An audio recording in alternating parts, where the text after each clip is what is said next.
Hello friends, మనం విఘ్నేశ్వరుడి గురించి కొన్ని విషయాలను వివిధ పురాణాల నుంచి తెలుసుకుందాం. ముందుగా వరాహ పురాణంలోని గజానుని జన్మ వృత్తాంతం గురించి తెలుసుకుందాం. ఏదైనా ఒక కార్యాన్ని తలపెట్టినప్పుడు దేవతలకు చాలా ఆటంకాలు కలుగుతున్నాయి. రాక్షసులు ముందంజ వేస్తున్నారు.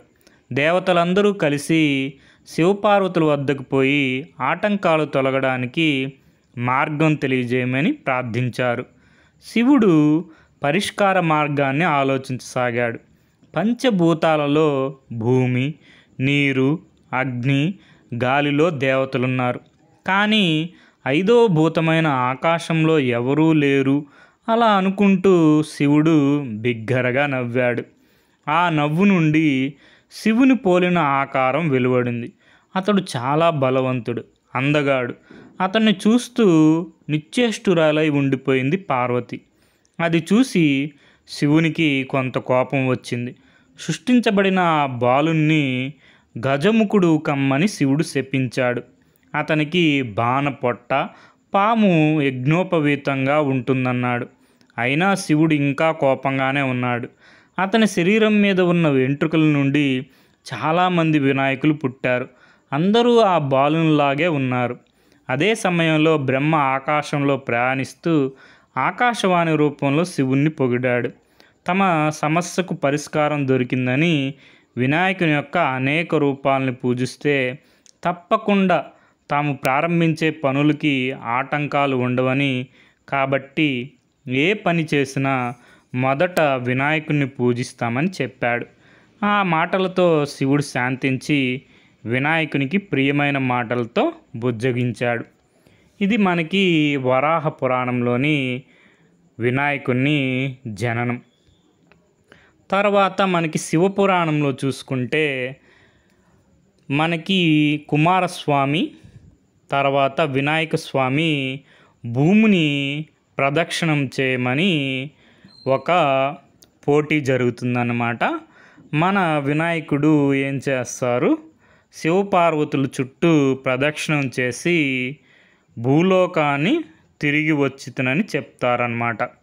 తాను చేసిన ప్రదక్షిణలు భూలోక ప్రదక్షిణలకు సమానమని శాస్త్రములు చెప్పుచున్నాయని చెప్పి మనల్ని వినాయక స్వామి పార్వతీ పరమేశ్వరుల్ని ఒప్పిస్తారు.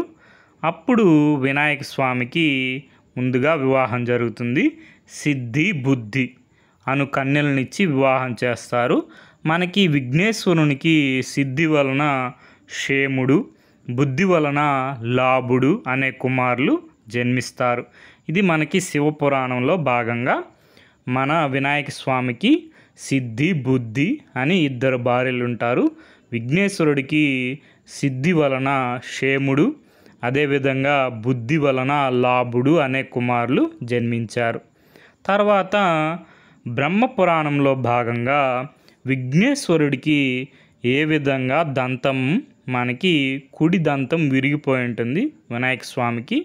అది ఏ విధంగా జరిగిందని మనకి బ్రహ్మపురాణంలో ఉంటుందన్నమాట. ఒకరోజు మనకి కార్తవ్యు వీరిని సంహరించి పరశురాముడు శివుణ్ణి దర్శనార్థం వస్తారన్నమాట.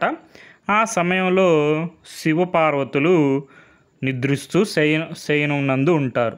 గుమ్మం వద్ద విఘ్నేశ్వరుడు పరశురాముని లోపలికి పోకుండా నివారిస్తాడు.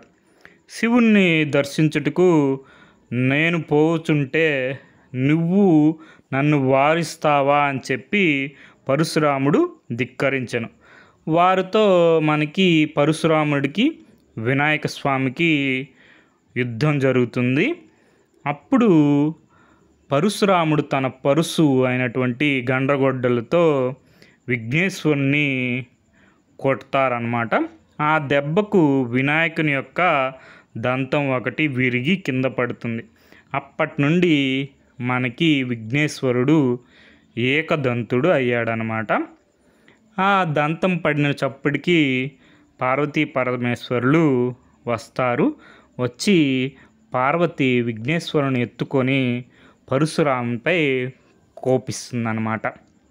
ఇది మనకి బ్రహ్మపురాణంలో భాగంగా మనకి తర్వాత బ్రహ్మవైవర్త పురాణంలో గజాననుడు అంటే మనకి వినాయక స్వామికి ఏనుగు తలను తెచ్చి పెడతారు.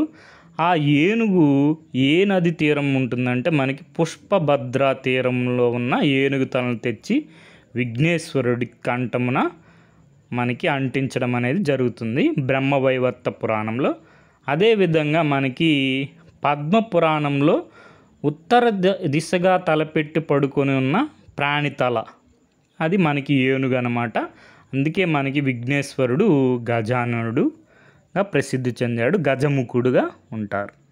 ఇవి మనకి విఘ్నేశ్వరుడికి సంబంధించి కొన్ని విషయాలు వివిధ పురాణాల్లో భాగంగా.